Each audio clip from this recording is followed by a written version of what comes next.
Next, we will have Mr. Naveen Yeri, who will address us. He's the head of Consumer Risk Advanced Analytics at Wells Fargo, where he leads the advanced analytics functions for compliance and operational risk across consumer product portfolios. He has over 17 years of progressive experience in the areas of advanced analytics, serving the banking, insurance, and IT sectors. He's been an innovator and an expert in the area of real-time data analytics, blending the data which is at rest and at motion. He holds an MS degree in operations research, an MBA in finance and marketing, and is a certified Six Sigma belt. Today, his address will be on the topic, What If to So What? The Journey Towards Actionable Insights.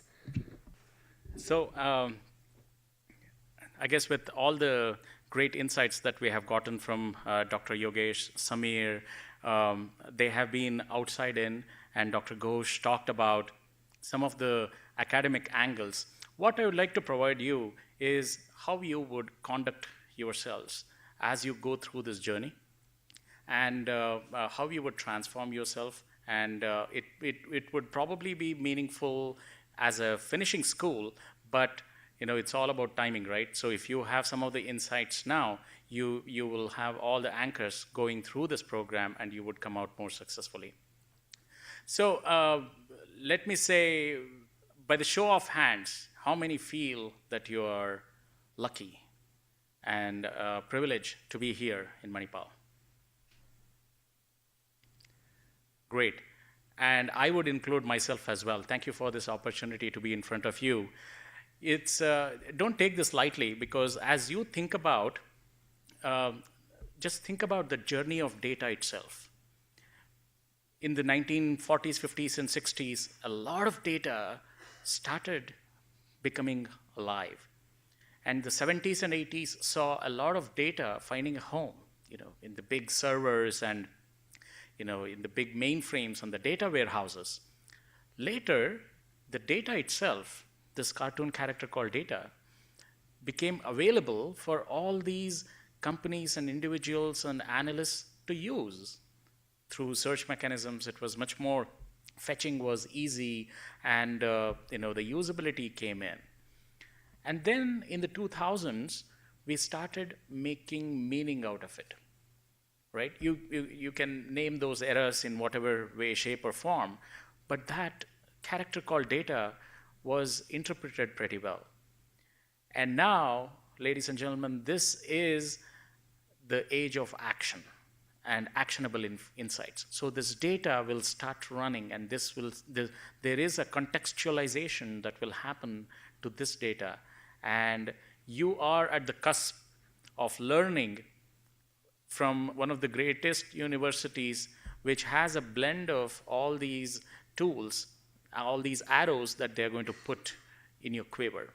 But that privilege comes with a huge responsibility as well. And my talk is about the spectrum of what if to so what.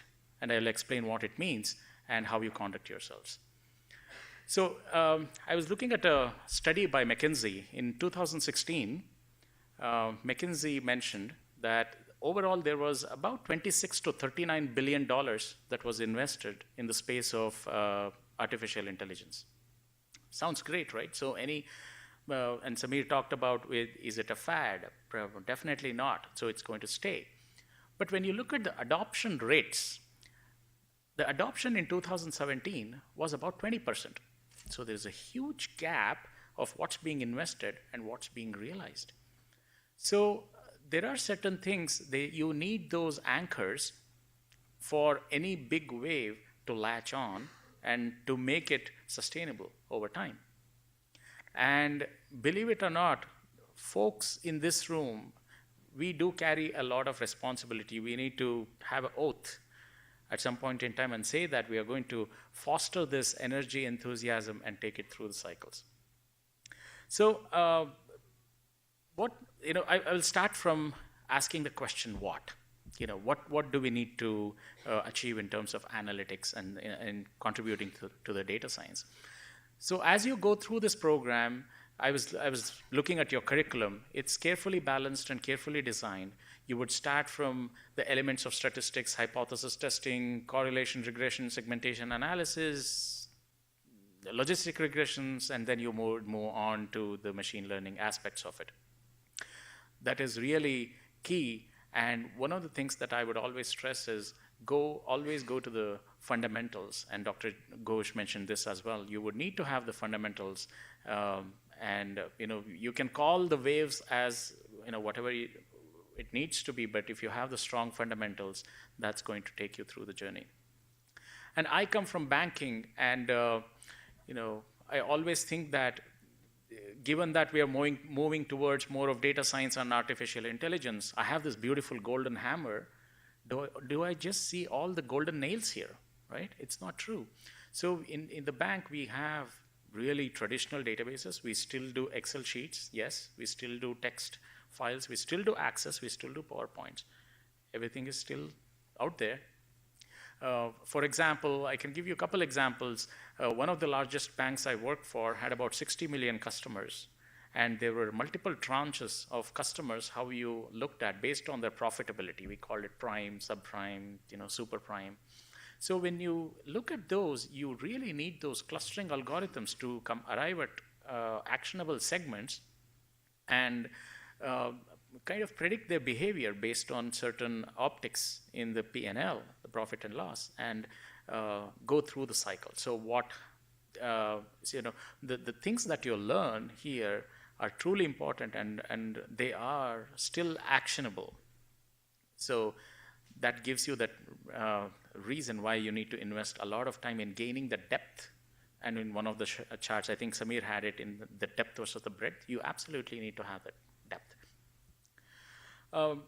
Many instances of logistic regression, cross-sell models, and pattern recognitions using the regressions and how you implement, they still do happen, and they do carry quite a bit of leverage in terms of the scale with which you implement. When you're talking about 60 million customers, 80 million customers with actual profitability, these do matter.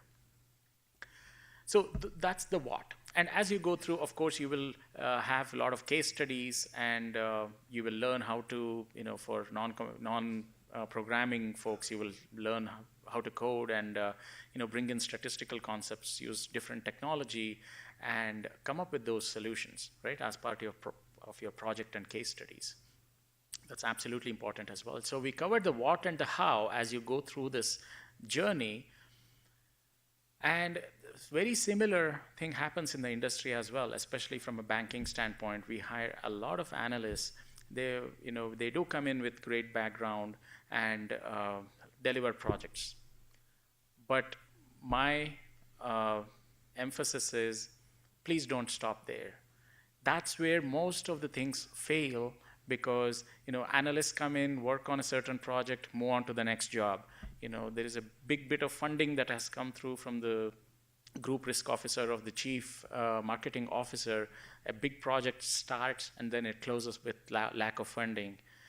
So most of the things fail when you just concentrate on the what and the how.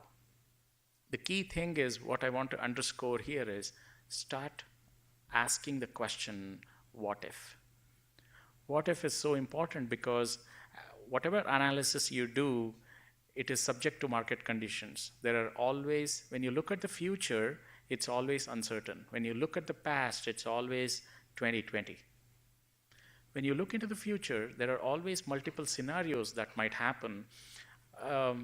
In the credit card world, typically it's a question asked in January. What if the Thanksgiving sales didn't hit the mark? And we are expecting 4% less sales in credit cards this year. How is it going to reflect on the outstanding balance? How does it impact the profitability? What would be the loss rates through the cycle? Because the losses are very important in any lending business. So how do you look at the overall trajectory in 2018, 19, and we typically look at 5-year periods.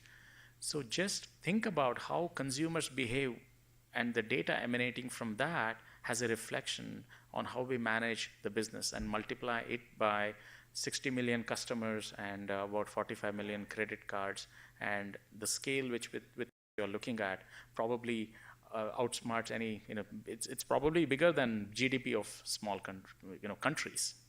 So that's the scale you are looking at. So when you do work for a bank or a retailer and think about the magnification effect of what you are contributing, think the bigger scale.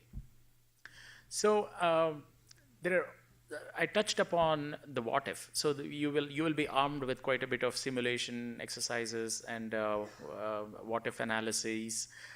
So you will start using that.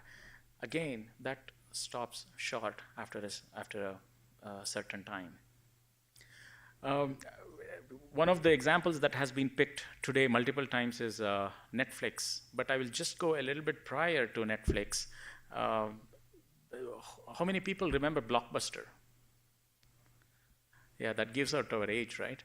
So Blockbuster was a very huge chain in the US with VHS tapes and CDs and DVDs were just started coming in at that point in time.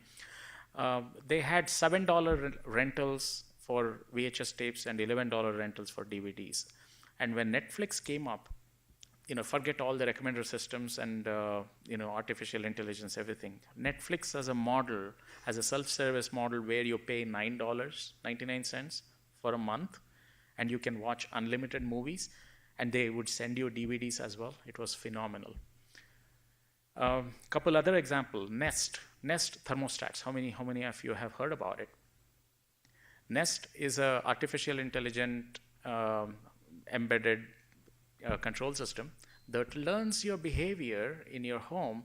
If you like certain degrees in the morning and you would like it to be warm afternoons and cold evenings and warm nights, or whatever pattern you are exhibiting, it is learning in the background.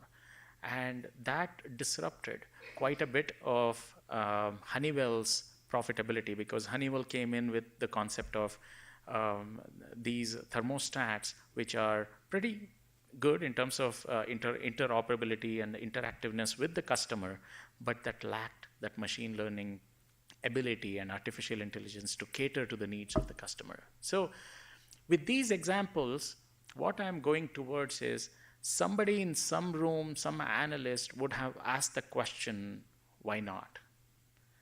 So when you start asking those questions of why not, you are pushing the boundaries of innovation, you are challenging the status quo, and you are thinking in different directions.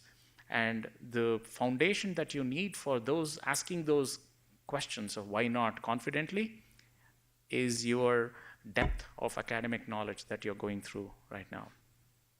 So a lot of dimensional thinking needs to come in, a lot of out of the box crazy ideas need to happen to ask those questions of why not. But again, do you think that the story stops here? You can have the best black box models, you can have the best of the algorithms, you can have a Nobel Prize winning artificial intelligence system sitting here, but until it moves the needle of profitability, nothing happens. So the most important question in the spectrum of questions that you need to ask is, so what, right? So when you join companies, or some of you have already working in companies, so think about asking the question, so what? How is this relevant to the business optics? And does it hit the profit or the loss side of the equation? You can be minimizing certain things, you can be maximizing certain things on different sides of the equation. But how will you move the needle? And I will give you a very good example. Another company that has been picked up today is the likes of Ola and Uber, right? So we have traveled through using taxis and autos for the longest time. The problem that existed was it was a random chance that you wanted an auto or a taxi, and that guy showed up at the corner of your road, and you went from place A to place B. That was the mode of transportation. So Ola and Uber intelligently connected the need of the customer with the supply and demand equation of the need of the customer and the need of the transportation agent there. But think about it. There was a very good customer-centric design that they did.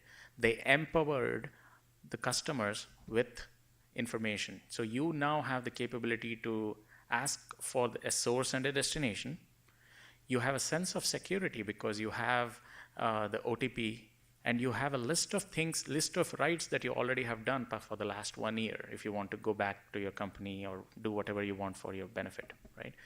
So when you think about these kind of revolutionary business models, folks have asked the right questions at the right time as well. So another dimension to this is the timing. So the what and the how, what if and the why nots and the so what.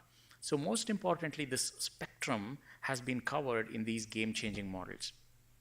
So what I would wrap up with is a couple pieces of advice for you. One is, invest in the basics. I think I have nailed it enough. Of course, be very confident. Dedicate yourself in the next 11 months or so. And the second thing is, blend multiple disciplines. If you think about neural networks, it came from genetics. If you think about decision trees, it came from taxonomy of botany, right? So these are the decision trees that mirrored. And I will tell you my personal example. In 2007, I was working on my third patent, and we had developed a regression methodology, and we thought that it was the best after slicing bread.